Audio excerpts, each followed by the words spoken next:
고금리 시대에 교통을 받고 있는 국민들과 그에 비례해서 막대한 이익을 쌓고 있는 그 금융권에 대한 문제를 어떻게 할 것인가에 대한 내용으로 금감 원장님한테 먼저 질의를 하겠고, 마지막으로 우리 금융위원장님한테도 의견을 묻겠으니 준비해 주십시오. 또 코로나 이후에 우리나라 자영업자들은 굉장히 어려운 상황입니다. 채무가 큰 폭으로 늘어났습니다. 2019년하고 올해 2분기를 비교하면 채무액이 한 480조에서 720조, 50% 증가했고요. 채무 불이행자 수도 45%, 채무액도 2.4배 증가합니다. 반면에 이제 5대 금융지주는 21년 8월에 본격적인 금리 인상이 이루어진 이후에 그 전에 한 상반기 이자 수익이 한 30조 됐는데 2022년에 37조, 올해 상반기는 무려 58조로 크게 늘어납니다. 이런 내용 잘 알고 계시죠? 예, 알고 있습니다. 예. 그래서 이제 아무튼 뭐 이런 문제 의식이 있어서 뭐 금감원 금융이 다들 분주하게 은행권들하고 대책 논의해서 내놓은 게 이제 상생 금융 방안이죠. 네, 그 예. 일환인 건 맞습니다. 예. 근데 이제 그 내용을 좀 살펴보면 은행권 같은 경우에는 일반 차주의 경우에는 주로 신규 대출에 대해서 금리를 좀 낮춰주는 거라서 기존의 차주들에 대한 부담을 낮추는 데는 직접적인 기여가 되지 않더라고요.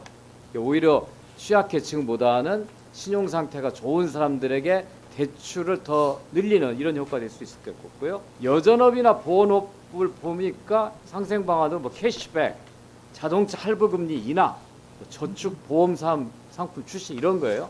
이게 지금 현재 고통받고 있는 국민들한테 도움이 될까 의문이 되는 겁니다. 그래서 이제 다른 나라들은 어떻게 하느냐 여기 한번 같이 주목해 보셨으면 해요. 자, 체코 같은 게 최근입니다. 은행에 대해서 정부가 초과 이윤세를 도입하려고 하자 은행들이 아니 우리가 나서서 주택 지원하고 차용인 지원하는 상생 금융안을 제시를 합니다. 그런데 정부가 은행 제시 방안이 주로 대출 상품을 이용하는 것이라서 거부하고 초과 이윤세를 도입을 합니다. 프랑스는 2009년에 은행에다가 초과 이윤세를 도입했고 최근에 이탈리아가 상당히 흥미로운데요. 은행권 초과 이익에 대해서 40%의 세금을 거두려고 하자 유럽 중앙은행이 좀 곤란하다. 이렇게 해서 대신 별도의 준비금을 쌓는 걸로 변경을 했더라고요. 스페인 이미 은행의 순이자 수익에 4.8% 세율로 초과 이윤세를 부과하고 있고 뭐 리투아니아, 헝가리 등도 이 비슷한 제도를 도입하고 있어요. 이 초과 이윤세를 도입하는 것에 대해서는 논란이 있을 수 있습니다. 일단은 약간 조세 저항이 있을 수 있고요. 그리고 소급 과세 금지 원칙에 좀 위배되기 때문에 특정한 기간 동안에 발행한 이익에 대해서 부과해야 된다는 문제가 있을 수 있습니다. 그래서 이제 제가 이 얘기하고자 하는 건 이제 대안입니다. EU가 도입하고 있는 연대 기여금인데요. 그 주로 이제 화석 연료 부문에서 벌어진 이윤에 대해서 33%의 세율을 적용하는 방안. 그다음에 이 법인세에 대해서 지난 4년 동안 20% 넘게 이익을 늘어난 부분을 초과 이윤으로 보고 주로 여기서 걷어들이는 세금을 에너지 취약계층과 중소기업에 쓰겠다고 하는 이 방안을 우리나라도 진지하게 좀 고민해 볼 필요가 있다는 생각이에요. 그래서 이에 대해서 우리 김감원 측에서는 어떤 고민을 하고 있는지 한번 답변해 주시고 이어서 지난번에 금융위원장한테는 이 얘기를 해서 다음 종감 때 한번 다시 묻겠다고 했으니 그 사이에 고민한 내용을 이야기해 주시기 바랍니다. 먼저 금감원장께서 답변해 주십시오.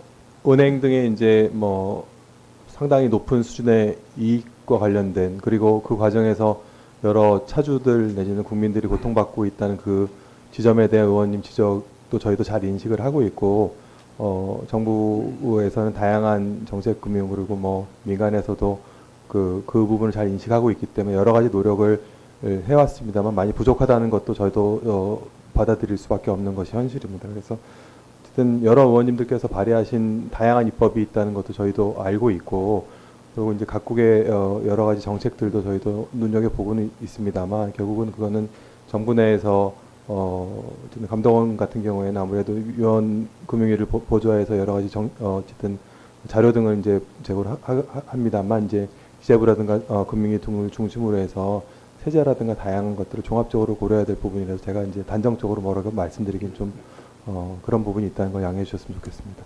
그 고금리로 뭐 많은 사람이 어려움을 겪고 있고 고민하는 마음은 뭐 위원님뿐만 아니라 뭐 모든 분들이 다 공감을 하고 있다고 생각을 합니다. 이제 여러 가지 저희가 뭐 나름대로 노력을 해왔는데, 근데 아까 의원님도 지적했지만 그 나라마다 이렇게 조금씩 정책 내용이 좀 다르고 한 거는 다 정책마다 장단점이 있고 또 이제 그 나라 특유의 또 사정이 있기 때문에 뭐 그런 거 아닌가 하는 생각이 들고요.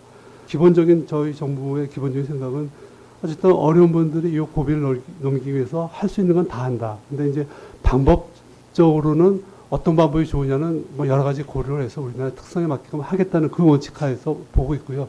지금 위원님이 말씀하신 여러 가지 제안 그리고 다른 의원님들이 또 서민금융 관련되어 여러 가지 좋은 말씀 주셨는데 그런 걸 다 종합적으로 감안을 해서 저희가 계속 고민해 나가겠습니다.